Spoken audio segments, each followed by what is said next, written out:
Hey everyone, welcome back to my channel. And whether you decide to shoot video or make a short film project, I want to discuss with you today about the basic components that make up a video camera rig for your mirrorless camera.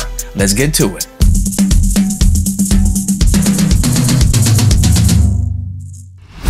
So for those that don't know, I have been a filmmaker for about 4 years now. I'm currently in the middle of production of my 14th short film production, and I have noticed over time a certain set of components that I must have in order for my video rig to be ready for me on set. I'm going to share with you the basic components in order for you to rig out your mirrorless camera. All right, so I have two versions of a video camera rig I'm going to show with you. One is right here is going to be my Nikon Z8.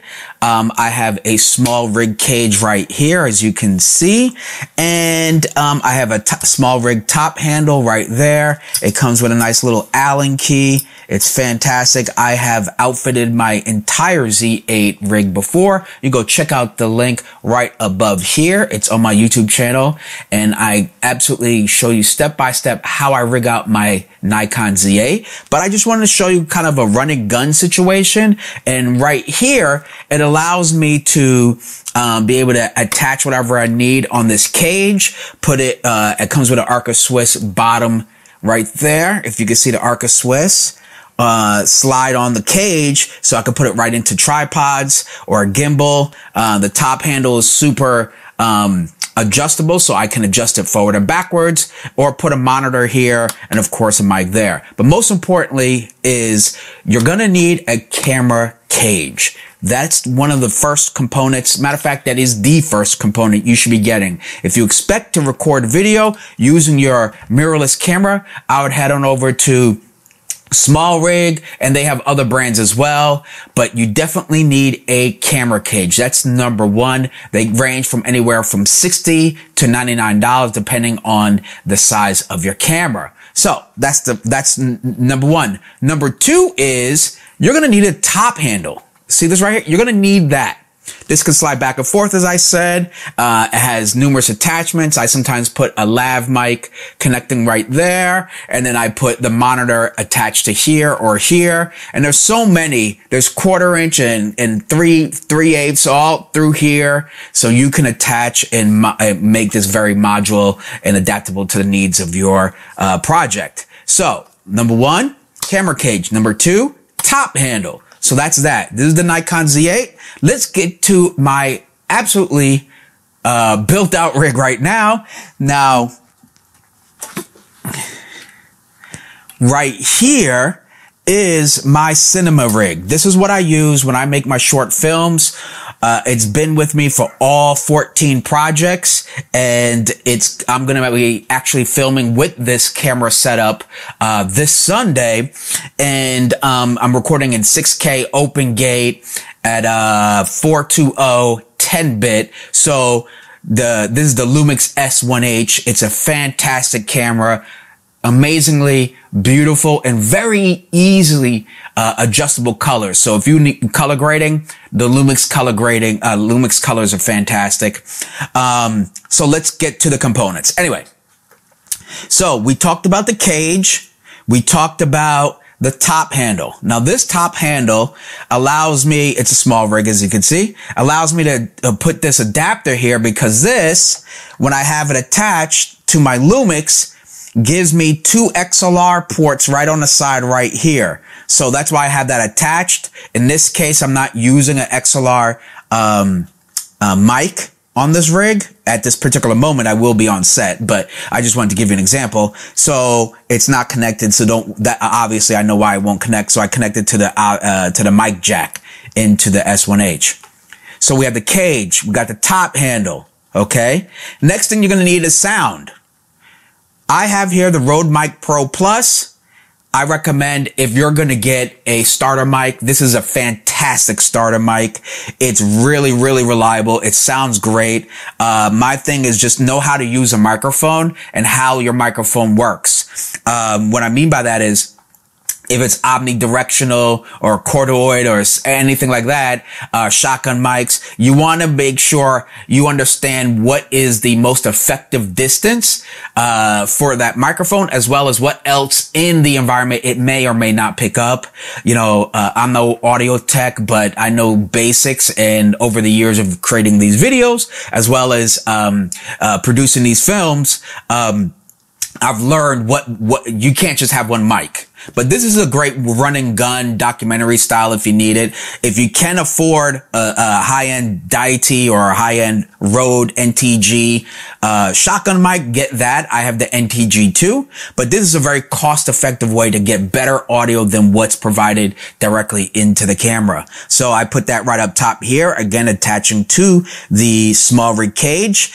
And if I needed to use the XLR cables, I would just simply move this right over here onto this handle. This is not mandatory, but it's definitely helpful. Or I'd put it up top here. Okay.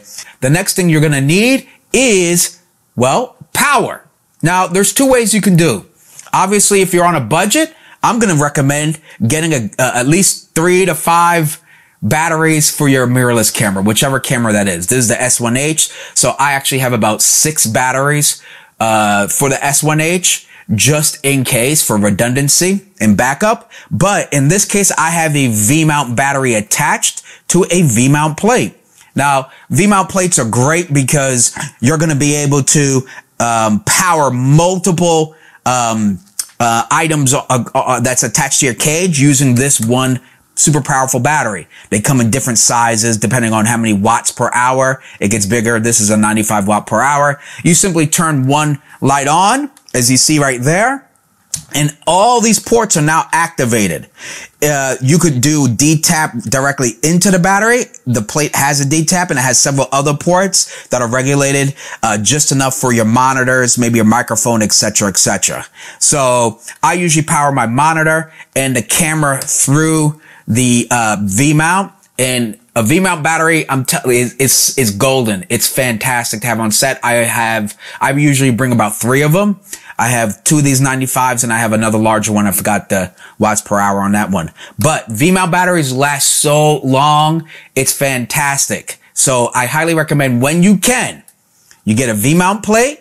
I would say from small rig does it. I got this one. This is some offshoot brand, and you attach it to, I'll show you on the bottom of the cage, if you can see right there on these rails. And then you put your V-mount battery and then you're good to go. Okay. Nowadays, I would make sure that my V-mount battery has USB-C ports. This has USB-C-A. If you can see right here, right there, these are USB-C-A, so you want to be able to, I would make sure I have USB-C, because you could also use these V-mount batteries to charge your phone and etc. Okay. All right. Again, so we have those components taken care of. The next major component is not the follow focus. This is your focus pull right here. Pull in, pull out right there. This is again small rig. I love it. It's not mandatory, but it is helpful. But it's actually going to be a monitor. I recommend getting a monitor. Now, I have 3 external monitors. This is Hollyland's Mars M1 monitor. I love it. The colors look great. The functions are easy to use, and it's all touchscreen. So I highly recommend getting a monitor. One is, you're going to be able to see, it has features where you can see better details of the shots you're framing. The little 3-inch screen that comes with the mirrorless cameras, they're just going to lie to you most of the time. And you think you got a great, sharp image. And then, cause they're very high resolution screens, and you get home, it's a little soft. So, or you shot and you back focused instead of, getting your subject in focus. These are definitely more accurate. It comes with peak focus, wave form, and everything else. That's going to allow you to ensure that you get great exposed shots and that they're sharp. Okay, so Mars M1, but you can get, if you can't afford the Mars M1 Hollyland monitor, my first monitor was $110. It was from, it's right there. Andy Cine 4K, super basic. All it does is transmit the video, and that's it. There's no internal recording. This one has a fan, that one doesn't. It's very stripped down, but you could get a good field monitor for just $100. So just head on over to Amazon. And of course, don't worry, I'm going to leave all the links to these products down below. I wouldn't say it's I would say 50% mandatory. Okay. But I definitely love this option. Okay. Now, does this mean if you don't have it, you can't start rocking and rolling with video production or making your next film? No, but it is very handy. It's going to be a matte box. Now, this one is Small Rigs Light matte box. Now, you have a tray for a 4x6. Let me see if you can see that up top there. Let me see. There we go. So you have a 4x6 tray right here. So you could put your filters right in there. It slides right there. You just pull it out and put it back in. But what's really good about this matte box, besides it being carbon fiber and super lightweight, it doesn't add any additional weight really to the front element of this lens, is that it has a filter thread right here, an 82mm filter thread right there. So you could just put, if you don't have the money to buy 4x6 of ND filters, well, you can actually just screw in your regular photography filters right on in there. It works like a gem. I tend to use a variable ND filter just so that I don't have to keep replacing it. I just change it by twisting the filter. So again, this matte box is great. It also, with this hood, allows me to knock away any unnecessary light that I don't want entering the lens, ergo the sun most of the time, or maybe even some reflective light coming from odd directions. But either way, I like this. It doesn't add any weight. I don't feel any difference when I have this matte box on there. It's nice and compact. I do have a larger version, the original matte box version, which allows me to stack two filters in there, but this is a little bit lighter. It's compact. And I noticed last time on set, I didn't need two filters. So since this one is smaller, I actually rigged this out for this setup here. So now, those are the major components, of my video camera rig that I have here that I recommend for you. If you're looking to set up a video or cinema rig, these are some major things that I recommend. Now, of course, I'm sure some other people out there may have their own opinions, but this is what I've noticed after shooting multiple short films that I've had to constantly make sure is a part of my camera rig. So let's review real quick. We have the camera cage, top handle, sound, power, monitor for our video, and a matte box. And of course a camera. Okay. Now this focus pull is awesome. It's fun. It's not mandatory, but it is good to have. Okay. A way to attach your, XLR microphones, an adapter. It's great to have, not mandatory. A lot of people record their audio directly into an audio recorder, like a Zoom recorder. So there's many ways to get around it and still be able to capture high quality audio.